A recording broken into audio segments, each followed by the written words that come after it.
So I'm tired of hearing Spark is good, but not for low latency. And honestly, it's been true for a while, but not anymore. So Spark is entering sub-second territory now with real-time mode. And this year, I'm going to do a series of blogs where we are going to try Spark streaming real-time mode in a couple of scenarios. So a lot of people don't know Spark streaming actually has two modes: MicroBatch mode, which is the traditional one, and real-time mode, which is the low latency one. There's a white paper out there which shows the architecture differences. So feel free to go read that. I'll put a link of that in the description below. So we're going to try Spark streaming real-time mode for one of the scenarios today, which is going to use Kafka as a source and Kafka as a target. Let's get into it. Real-time mode makes sense in scenarios where latency is really important. Like fraud detection is one example where latency is really important. Personalized offers, someone was shopping in your app and they quit the app and went outside, and now you immediately want to send them an offer or send them a reminder. So these are examples where there is a cost associated, like there is a revenue cost if you respond slowly, like fraud detection. Or the other example is opportunity lost. If someone quit the shopping app and they might not come back ever, you lose the opportunity to make money. That's where latency really matters. So that's two good examples, but you can think of more. So for today's video, I dumped the whole Ethereum blockchain into Kafka. That's about 112 gigs of data and 23 million messages. I loaded that across 4 partitions, and we are going to process it and see what latency we get. That's the examples we'll cover today. I did not have a Kafka cluster, and I know not everyone has a Kafka cluster handy to play with. So I found Red Panda. Red Panda gives you $100 in credits for 14 days. You can go check them out. That's what I use for this example. Not sponsored, by the way. Just go check them out if you need a Kafka cluster to play with. Now, if you're saying, hey, Jitesh, I don't care about milliseconds, I'm in the second range. In that scenario, microbatch mode is your friend. If you can afford 1 or 2 seconds, then you can go with regular microbatch mode because that would be more cost effective. So about a year ago, I actually did a benchmark of reading data from Kafka and writing to Delta. I found that Lakeflow Pipelines, formerly called DLT, was able to process data in 1.5 seconds. This was done at quite a scale. So I actually processed like 100 MBs a second when I did this experiment. And I did that for multiple days. And by the way, 100 MBs a second, if you process, that's like roughly 1.5 petabytes over 6 months. I did an experiment using Confluent. This is a year-old experiment, so these numbers would have even improved further. So you can look at that. And again, if you 1 second is the range you want to operate with, then Spark micro batch mode is totally fine and is the more cost-effective choice. This experiment, like I said, I did at scale 100 MBs a second. If you go at that rate, in 6 months, you will end up with 1.5 petabytes data.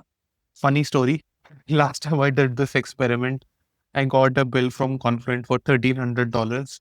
Thankfully, I told them, hey, it's a mistake. I didn't know how expensive things are going to be. So they waived, I think, at least $1,000 off my bill.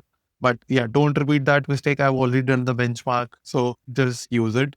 I wanted to give you a quick story on why am I doing this. So I'm slightly tired of hearing that Spark isn't fast enough. So let's do a whole new stack just for this 1 or 2 particular use cases, right? Because majority of the time, people don't have a lot of real-time use cases. But for say 1 out of 100 use cases, they would want real-time mode. And then they would want to set up a whole new stack just because they want to do it outside of Spark. Let me give you a quick story. So in 2016, I was an intern at one of the FANG companies, and I was given the project to improve the pricing of ads which you see on a website. Any ad which you see on a website have to be priced, and then people bid for that slot. And the idea was, hey, can we improve this algorithm? So in 2016, I built something with Spark over 10 weeks, and I was able to prove that with Spark, I am able to do log parsing very well. And then I was able to actually process everything and just improve the algorithm which did pricing. So at the end of 10 weeks, my internship was extended for 5 months. In the same meeting, my manager told me that, hey, what you did was great, but our team is going to rewrite this in Java. the team was well versed in distributed Java processing, and they redid whatever I did as part of that internship. So my lesson from there was maintainability beats shiny tools, right? Just because one person in the team has a lot of energy and they like the most newest, shiniest tool, but that doesn't mean the whole team now has to live and support this one of use case. So that was my lesson there. A year later, I actually built a framework for the same team to actually migrate all of Scratch workloads onto Spark. But the lesson is again something maintainable, which the whole team understands, is much better than the fastest, shiniest tool out there. So in 2026, I think Spark has reached that point where a lot of people know Spark. And now that it can process things in low latency, people should strongly consider low latency processing in Spark rather than just for that one particular low latency use case, leave Spark into that outside. Spark is already well established in the territory of processing things in second range. And now that it can do work in milliseconds, then why not do everything in a single stack, right? So that's the story. So let's get into what we're building today. We have about 100 gigs of data sitting in a Kafka topic across 4 partitions. We're going to process it. We are going to write it to another topic. My source has 4 partitions. My target has 4 partitions. Just letting you know the lay of the land. We are going to do 2 things. When we read these messages, we are going to check hygiene. So we're going to detect PI data. We are going to check some patterns in this data. And the other is we are going to do some data quality checks. So that's the 2 things we're going to do. And roughly the code is going to look like we're going to connect to Kafka, we're going to parse our data, compute our decisions, and then we're going to write JSON back to Kafka. That's it. That's all we're going to do. Let's quickly get into the notebook. This is just connectivity. This is all the code for connecting. To read data from Kafka, I wrote some binary data. I'm going to read it back. So I'm just specifying my schema. This is the rules I'm applying. I'm applying a bunch of regex functions to my input data. And this is the part where I'm going to read data. So I'm going to do spark.read stream, specify Kafka, and here I'm going to specify all the configurations. I'm going to start from the first messages on the Kafka cluster.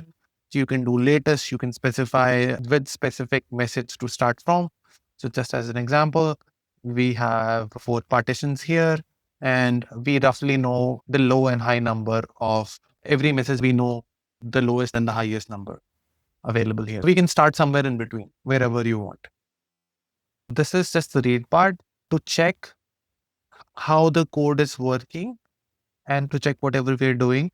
So we have this special function called display function. So display function can actually display any kind of data frame, including streaming data frame.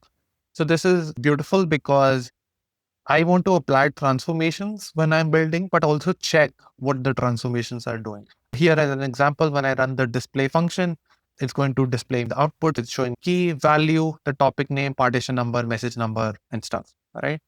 So this is display function. Then I read the data, then I apply the schema, which I specified above. I'm applying the schema and then reading, and then I run the display function again. So I can look at what my data looks like. A lot of people don't know about display function. Definitely use that. It really helps. And here the beauty of this display function is I'm not specifying the checkpoint location, the trigger interval, nothing. And I'm able to see what my data is looking like.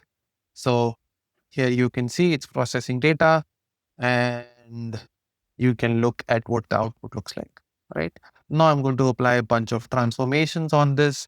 I'm doing some not null checks, applying another filter, and then I'm calling specific UDFs, which I defined above. And again, I can run the display function and make sure I get the output. So my UDFs were defined here. Yeah, this is where my UDF is defined. And then I'm calling it within this code. And now I'm going to run the display function and look at the output. Okay, hopefully you're following so far. I've done nothing fancy. I read the data from Kafka. I applied a schema on it. So the output looks like this. And then what am I doing? I am actually calling the UDFs, right? And then I can look at the output. This is the decision. I'm saying quarantined false because the reasons column is empty. That means none of the reasons were applicable on this. You can write your logic to see if you want to actually create a personalized offer. Whatever you want to do in your UDF, you can, right? So that's one example. Obviously, try to avoid UDFs as possible in general, but just for an example, this is what I'm doing here. And then I just run this command. So this is writing data back to Kafka in a real-time fashion. And when you run this code, you have to set a parameter on your notebook. I'll use a specific cluster for this. If you like the output of DF enriched, like I showed before, then what you need to do is just set the trigger, and inside trigger, you set real time mode and the real time mode, and then set this minutes window. The default is 5. I just set 1 for a specific reason. I'll show it to you. But the only difference between real time mode and microbatch mode is controlled here. So if I run this using trigger dot processing time 1 second, it's going to try to run micro batches which are 1 second long. And if I do trigger dot real time, it runs in real time mode. So that's the only difference, right? So that's the beauty of it, which is I can run my whole application normally, right? My code doesn't change. But literally in the last step, in the right step, I can say, hey, I want real time mode. Can you run it as fast as possible? And the rest of the code remains the same. So this is the absolute beauty of it, which is you don't have to design the application as if it's going to run in real time mode. You can write your whole application and in the end, you make the decision whether you want it in real time mode or not. Let it run for a couple of minutes and then I'll show you what to look in the Spark UI and things like that. So if you look at Spark UI, what you are going to see is that my job has been running for some time and has processed 8 batches. You can see 0, 1, 2, 8. So it has processed 9 batches. And each of them, the duration is a minute. So what Spark is trying to do is run as fast as possible, but doing checkpointing work, noting inside S3 what has been processed so far, what else you can look for. So you can go to the structured streaming tab. You can look at my input rate and my process rate. Now the process rate can be higher. Also depends on the size of your input. Okay. And as long as my process rate is greater than my input rate, I considered that as a good stream. Looks like you see the step which has happened. I think the reason it has happened is because I have processed everything. So I've been able to process my whole backlog. So I had about 23 million messages, right? And let's look at it. So Ethereum blockchain was 23 million rows, and I'm processing, this is showing 35,000 rows a second. At some point, I was doing 60,000 rows a second. If I'm processing 60,000 rows a second, then how much time will it take for me to process 23 million messages? I'm just going to ask ChatGPT to do the math. It says, okay, about 6 minutes, 39 minutes. In 6 minutes, I'll roughly be done. And that's what the UI is showing us. The input rate just fell off the cliffs between 144. Looks about right in a 10-minute interval by 60% of the time I was done. Basically, I'm saying you can process 23 million rows with just 4 cores. Okay. So I'll add the couple of deep dive videos. So Data A Summit, 2 videos were recorded. And honestly, if you watch those, you'll get a thorough understanding. So I'll just link to those videos for a thorough deep dive. But this is what just wanted to show you what is possible, right? Another thing you must be thinking, tell us about latency.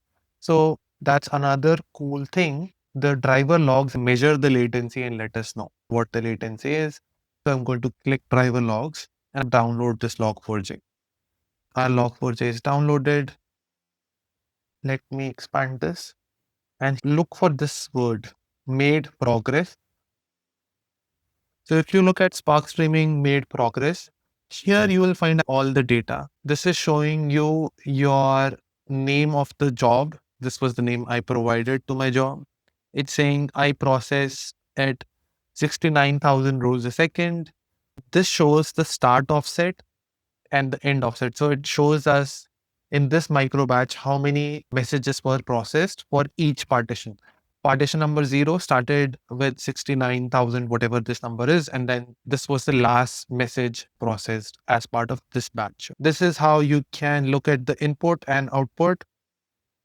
And then other metrics are emitted about, hey, what is the backlog? So this is actually showing us how many bytes and messages are outstanding after this micro batch. This gives a hint about how fast we need to catch up. All of this is micro batch mode. If you open the driver log of a regular Spark streaming job running in micro batch mode, you will find all of this. But what's special about real-time mode is that it also stores the latency. So it's saying that the P99 latency for this particular job was 1 millisecond. This is the latency which Spark Streaming added on their side. This is the time which Spark Streaming took to process it. There are also more latencies which are published here. This is an example of end-to-end latency. There's specific ways these are calculated because I'm working on backfill data, so this metric is not accurate. But once you have real data and active data coming in, these would make more sense. But yeah, that's all you need to know about real-time mode. So I would say for a deep dive, I'll link you to the YouTube videos, which I'll link apart from the Data AI Summit because a lot of tech depth has been covered. I would definitely recommend that you watch that. But just to give you one key change which has happened in micro batch mode, what happens is, say you set trigger dot processing time, say 30 seconds. And so what's going to happen is every 30 seconds, a micro batch is going to get created. But Spark then tries to schedule it on the workers and then it gets executed. In real time mode, what happens is we actually run bigger batches. Default is 5 minutes. In my example, I set it a minute. So every 1 minute, Spark tries to schedule the and start running it. The difference is here the batch gets allocated the hardware and the cores in advance. So there is no waiting, no scheduling. As soon as the data arrives, it flows through the pipe very fast because it does not have to wait for scheduling, allocation, everything is already set. That's why the latency gets improved. This is one technique, but a lot of techniques have gone in to make this low latency possible. So have a look at the videos. We're going to do a series of vlogs on real-time mode. So I'll show you other scenarios on how we make this possible. If you have any questions about this, feel free to drop a comment and I'll see how I can help. Okay.